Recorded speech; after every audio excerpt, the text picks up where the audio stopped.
All right, we back with some breaking news. Video just came out. Back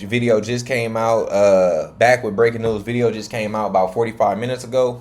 When it going gets tough, what do the America always do? Had Michael Jackson touch some little kid. Now that he gone, it's black crime. Nigga, I ain't heard about black crime in a decade, brother. Since fentanyl been out, I ain't heard about black crime. We been getting money. So I ain't watched this video. Let's get into it. As we mentioned, John, thanks for having me. All right, thank you. U.S. Attorney Jeanine Pirro is talking right now in Washington, D.C., pointing out those who have been affected and killed by violent crimes in Washington, D.C. Hold on. 1, 2, 3, 4, 5, 6, 7, 8 times 3, 24 plus 24, 25, 6, 7, 28, 29. So 30 people have been shot and killed in D.C. from the ages of 14 to about 20, look like. See, she's right now talking about teen crime. Listen. Not solved. But what this makes clear to me is that there is a whole community that is suffering because of the violent crime in this district. And anyone who wants to tell me. She had too many facelifts, but we're gonna leave that for another topic on another day. How I know is because my mom like 72 and she always used to talk about facelifts, so she used to pull her face back like this, and that's why she looked like her face is too tight. But I'm digressing, my bad, hold on. The crime is down and that we don't need an emergency.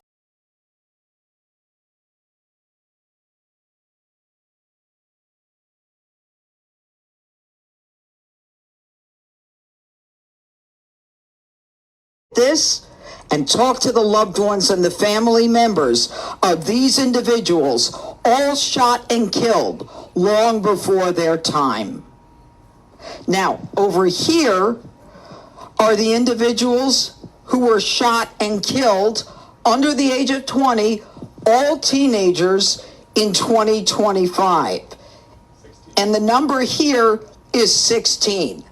Again, all members of the minority community here.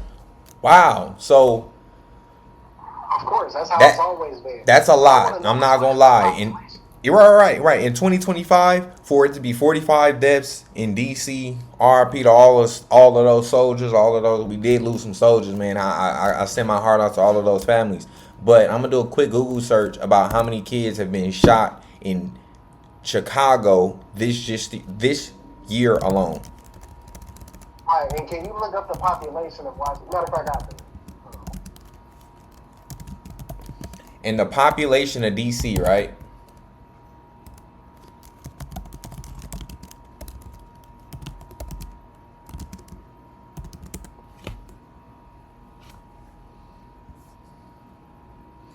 $700,000 people. 700,000 people. 40 murders. That's less than 0.1%, brother. That's less than point. That's not a lot at all, bro. At all. Like that's not a lot, bro. Chicago shootings in 2025 count, bro. They got 1 dead, 5 injured, nigga. Just 2 days ago, 6 people got shot in 1 day in Chicago. Yeah, and that's how I know that's not a lot because when I was growing up, even in a small city like the city of Compton, I believe it was like 72 murders. Compton has less than 100,000 people.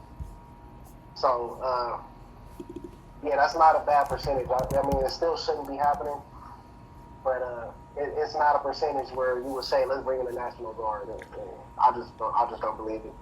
And in Chirac, a place that's been called Chirac since 2012, has 246 murders just this year. You're talking about a 300% increase. And they deployed a National Guard.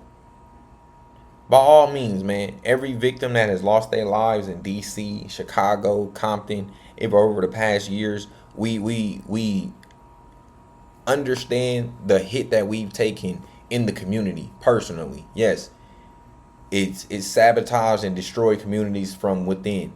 But at the end of the day, bro, you're not deploying that National Guard for us. Right. And what we need is more opportunities, not a police state. In South Central where I'm from, it's already over policed. There's over 3,000 officers in the South Central community, and that was when I was growing up in high school over 15 years ago, brother. In Beverly Hills, they have I think the police force over there was like 500 or 1,000 or something like that, bro. But in Los Angeles County, it's over 3,000 to 5,000 active police officers on 3 shifts, brother. Meaning that on any given block, if you're riding down a popular street, Main, San Pedro, Imperial, Central, El Segundo, any of the main streets, within 5 minutes or less, you're going to see 2 active police officers on either side of the street. Guaranteed. Guaranteed. The police presence is being called over policing, where you're not even stopping crime, you're harassing the citizens that actually live there. Because you're not even patrolling the streets at the right time when crime is actually happening. Right.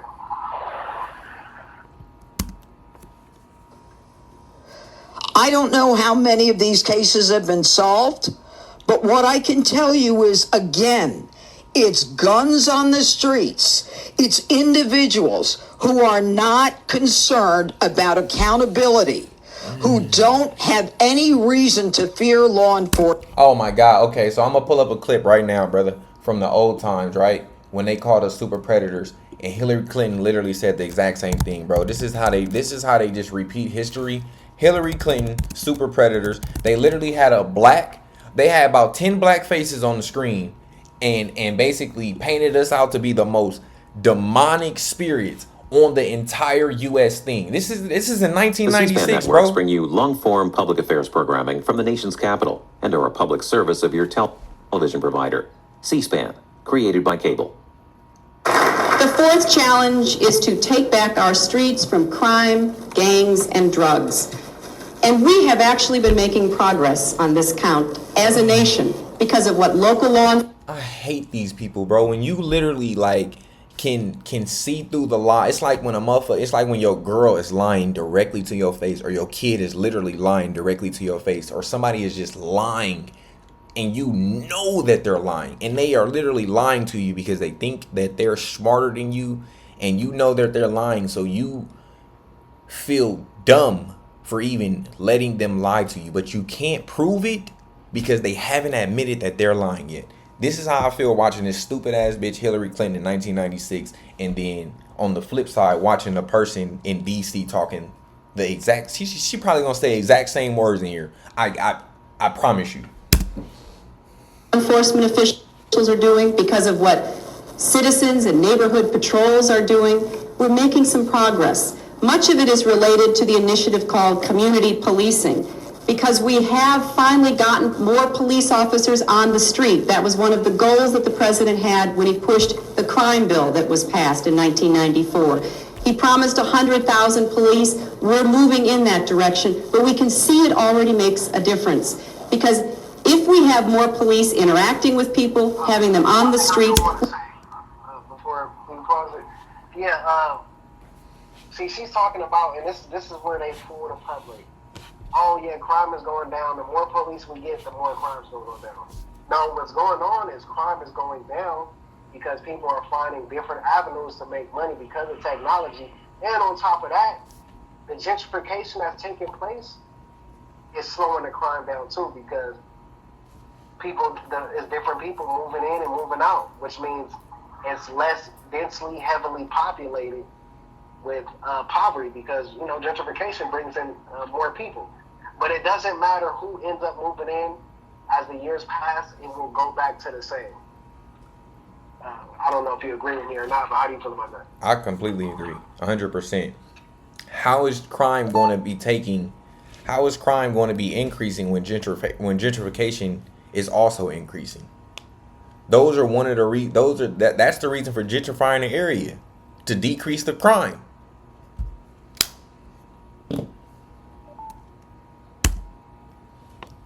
We can prevent crimes. We can prevent petty crimes from turning into something worse. But we also have to have an organized effort against gangs. Just as in a previous generation we had an organized effort against the mob. We need to take these people on. They are often connected to big drug cartels. They are not just gangs of kids anymore. They are often the kinds of kids that are called super predators. No conscience, no empathy. We can talk about why they ended up that way, but first...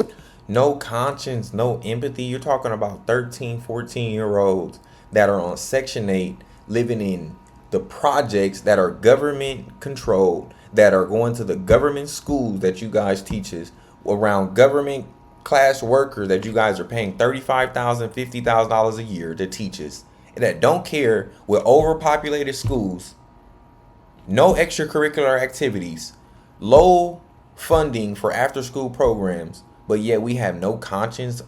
We haven't been taught.